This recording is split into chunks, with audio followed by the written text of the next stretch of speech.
Hi, I'm Deb Flashenberg. I'm the founder and director here at Prenatal Yoga Center, and I'm here with one of our teachers, Claire Friedrich. She's 30 weeks pregnant, and one of the most common complaints women have about pregnancy is that the pain on the hip, especially if you're not used to sleeping on your side. So for this video, we're going to focus on hip opening. We're going to do some internal rotation, some external rotation, some psoas opening, and then we'll look at how to take side lying shavasana at the end, which might also help you with how you sleep at night.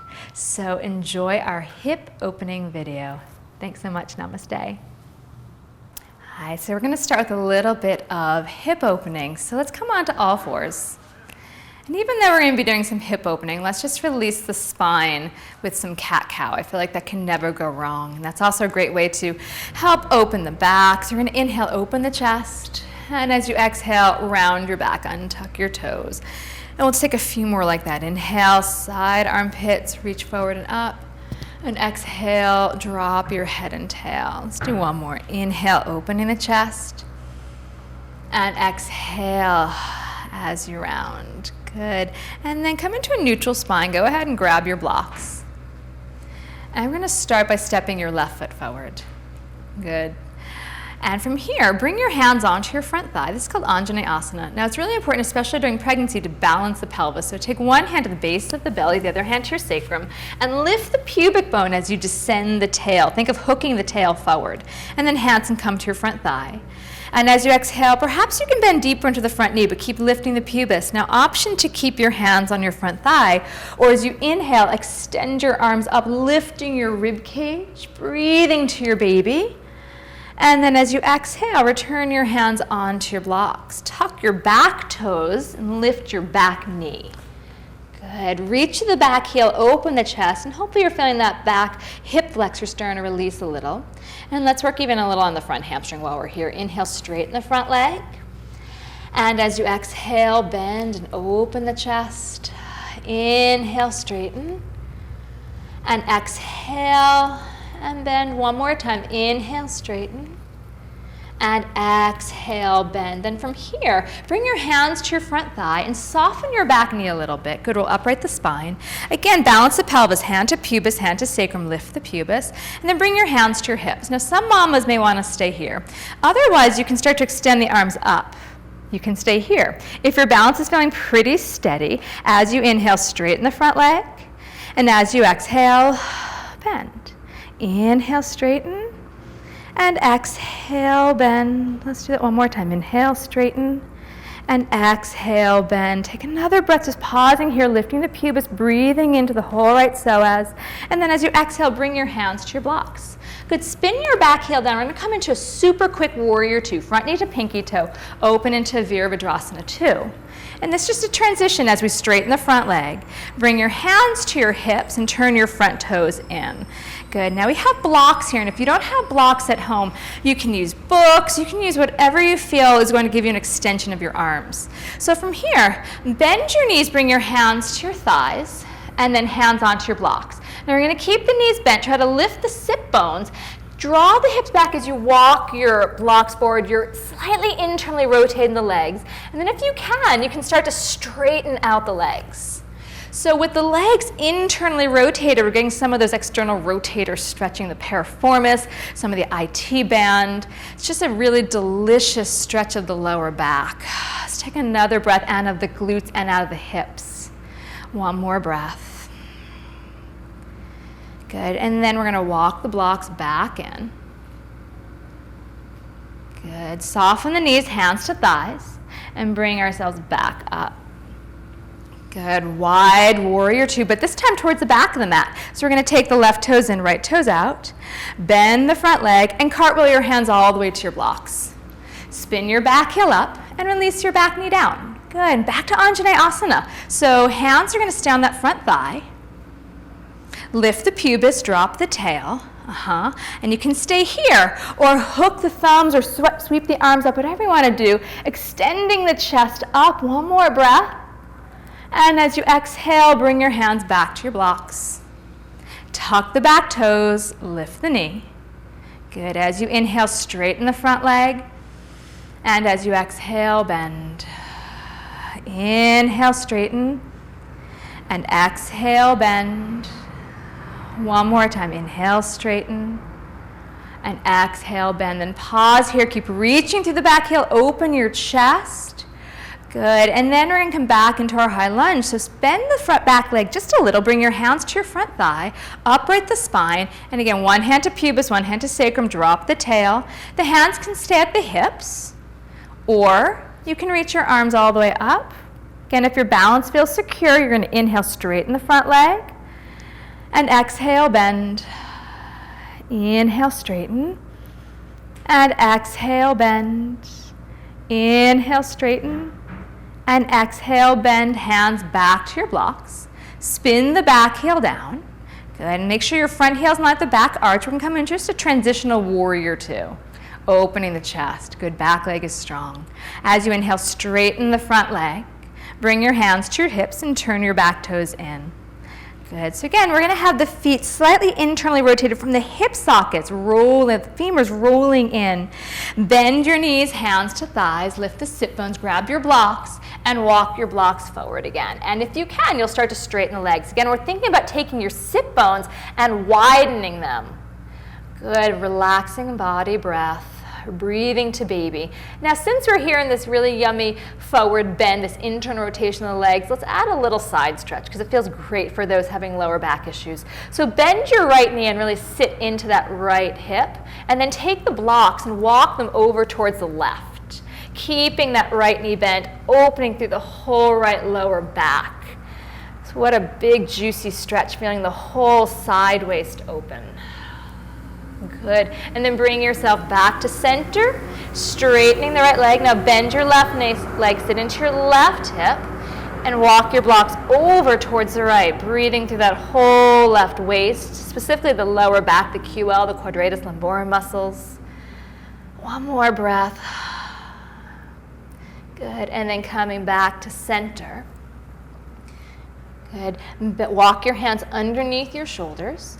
Bend your knees and bring your hands to your thighs and slowly roll yourself up. Now we're going to take the feet underneath the hips and just little hip circles. Release the knees like you have a little hula hoop. Release the hips, the lower back. So that was mainly for the psoas, the hip flexors, and some of the piriformis. Yeah, we'll go the other way. Oftentimes we think of hip openers. We don't even think about internal rotation. Get a little movements here. Great. So let's start to transition about coming down onto your bottom. So you can either use a bolster or a folded blanket. Let's move the blocks to the side.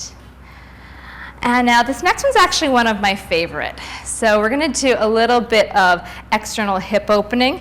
So you're going to bring your hands behind you, feet about as wide as your mat or your hips, and just start to windshield wipe your knees. So this is going to lead us into some ankle to knee. Now for some mamas, it's a great labor position, not necessarily labor position, but labor prep because it's pretty strong.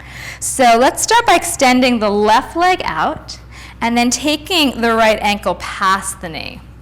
And then bringing your hands behind you, lifting your chest, and bending the left leg, walking your foot as close as you can towards you, and then drawing the shoulders together to lift the chest as you flex your top foot. Exhaling, trying to move your right knee away from the armpit, but keep the foot very flexed so that the ankle and knee are aligned, so you're not torquing the ankle or knee. Good. Now for some mamas, this is as far as the hips are going to go. For those that would like, you'll start to adjust your left ankle underneath the right knee. Now if there's any gap between the knee and the floor, you can take a block underneath the left knee, the knee that's on the floor. Good, because that top leg's not going anywhere. Good, and then make sure that bottom heel is underneath the top knee, and we're going to take the right ankle past the left knee. So it's going to go a little bit further past. So let right ankle past the left knee. Good, so that the feet, the ankle and knees are aligned, the feet are flexed. Now don't worry about that top knee, it's not going anywhere if it's high up. So now we're really focusing on that deep, probably fiery sensation in the hips. For some of us, we're going to hinge forward. Others, we're just going to stay upright. And it's a great opportunity to exhale and work through the opening of the hips. Not forcing, not trying to push the knee down. Deep inhale. Deep exhale. Again, if it's strong, it's a great opportunity to start to build your pain threshold, to really raise that, work on your toolkit of pain management. Using the breath, deep exhale. Good, and let's come on up out of that. Bringing your hands behind you. Release your feet. Oh, feels good to come out of that. And let your knees release from side to side. Good. Now on this side, we're going to extend the right leg out. Take the left ankle past the knee. Draw the right leg in, hands behind you. And as you flex your top foot, actively lift the armpit. So think about moving even your pinky toe towards your shin. Yeah, so the whole foot's very flexed. And your left knee is moving away from the armpit, but the chest is quite lifted. Almost like camel spine, Ustrasana. Now you can stay here or adjust your right heel underneath your left knee. And the block will go underneath your right knee if the knee doesn't touch the floor. And we're very actively flexing the feet, moving the bottom heel in line with the top knee. Lifting the armpit chest, keeping the feet flexed, and then option 2, hinge forward. Again, finding the deep inhale. And deep exhale of releasing the hips, which gets so tight, whether it be from not being used to sleeping on the side or the external kind of waddle position that happens during pregnancy. It's another long breath. Releasing your jaw, sensing that the breath is reaching all the way to your baby. Good, and then we're going to lift up. Hands come behind you. Once you're there, windshield wipering your feet one more time from side to side. And the last pose we're going to do before side lying Shavasana, which we'll explore a little more in depth, Baddha Konasana, kind of a classic prenatal pose. The feet are together, the spine is lifted, and if you're having sacroiliac pain, which is identified by pain to the left or right side of the sacrum, you can put blocks underneath your knees. Lifting the heart, and then folding forward. If you're not having we call it the SI, Team SI, then you don't need to have the blocks. Lift the collarbone and send your breath down to your baby. Keeping the heart quite lifted, shoulders away from the ears. Deep breath to baby. Even maybe think about how the breath can go to baby, even the pelvic floor, stretching the pelvic floor with your breath. Bring your hands underneath your knees, help the legs together. Last time, just to windshield wipe your knees. So we've worked on internal rotation with this position of moving the knees. We've worked on the hips, the psoas. We've worked on external rotation. We worked on the piriformis. And now it's time to rest. So we're going to set the blocks up in actually an internal rotation side lying. So Claire's going to grab her blocks. And she's going to have one block on the medium facet and the other block actually on the highest facet. And she'll grab her bolster. And the blanket becomes like a little pillow. So this could be pretty comfortable. So now we have the bolster at an incline. And so when she comes onto her side, the bottom leg's going to extend straight, but the top leg, we're going to have knee and ankle supported on the bolster. And what that's doing, it's creating a little internal rotation. It's taking the top sit bone and lifting it away from the bottom sit bone. So it's really good, actually, for a birthing position if you're going to birth on your side, more space. But what she's doing on her side is she's rolling towards her belly, so she's not directly on that bottom hip. So especially the mamas that are feeling kind of a burning, painful sensation when they're sleeping, roll towards the belly with the top leg elevated. So let's just spend a few moments here. You opened your hips, you're connecting to your breath, your body, your baby. Let's take a few moments getting quiet. Now for mamas at home, you can stay as long as you'd like. I don't want to pull you out of Shavasana because I don't want to decide how long you need to rest. So even though our class is going to end, please feel free just to connect to body, breath, baby. Enjoy this transition. Enjoy your journey into motherhood. Namaste.